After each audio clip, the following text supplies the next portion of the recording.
I quit drinking thinking it was a one-way ticket to a better life. I couldn't have been more wrong. The first few months were some of the loneliest, most confusing times of my entire life. And that's the part nobody seems to talk about. I thought quitting was the finish line, but really, it was just the starting block for a race that took me to some surprisingly dark places before I found the light. But sticking with it revealed some incredible highs and surprising truths I never saw coming.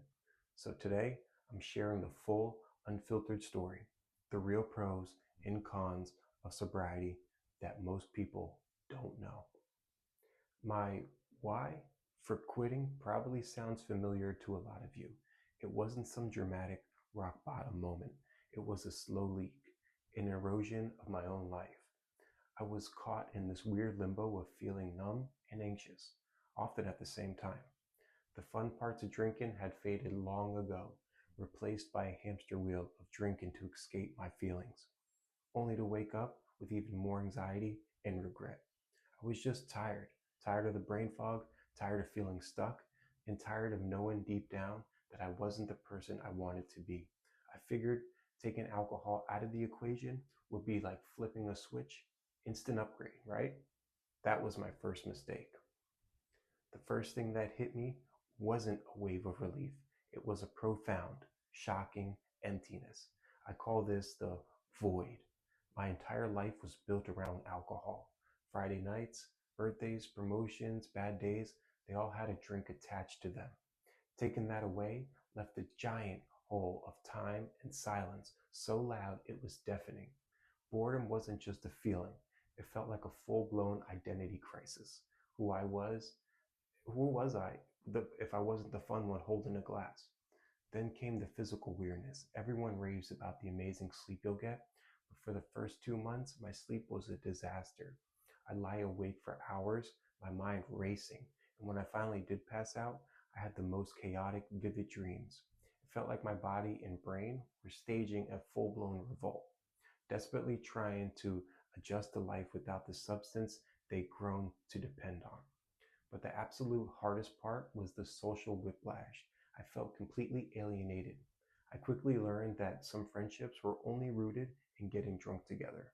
As soon as I stopped, those connections just dissolved. Social events became minefields of quiet judgment and awkward questions. That simple, why aren't you drinking, started to feel like an interrogation. I wasn't just losing a habit, I felt like I was losing my entire social world. I hit a point where I realized I couldn't just remove alcohol. I had to actively replace it. I had to consciously fill that void with something real. It started small. I'm talking early morning walks, dusting off old hobbies I completely forgotten about, actually reading books again. I had to relearn how to socialize from scratch, which was terrifying. It meant showing up to a party and giving myself permission to leave the second I felt overwhelmed. Instead of chugging a drink to push me through the discomfort, it meant deliberately finding new communities and trying new things where what alcohol wasn't the main event. It was a slow, painstaking process of rebuilding my life brick by brick. And then, bit by bit, the good stuff started trickling in. The real good stuff. The first breakthrough was mental clarity. The constant low grade brain fog I've been living in for years finally started to lift. It felt like my brain was rebooting. And for the first time in forever, I could actually focus, solve problems, and be present. My brain was literally healing itself, forging new neural pathways and remembering how to work without being suppressed. With that clarity came the full spectrum of emotions. Before, my settings were numb or anxious. Sobriety, on the other hand, let me feel genuine joy again. But it also meant I had to sit with sadness and anger without a chemical hatch. It was tough, but it was real. For the first time, I felt like I was actually living my life, not just watching it happen. And the biggest pro of all, the sheer depth of my relationships without the blur of alcohol. I could connect with people authentically. The friendships I rebuilt and the new ones I made were so much stronger because they were based on who we actually were, not just a shared habit.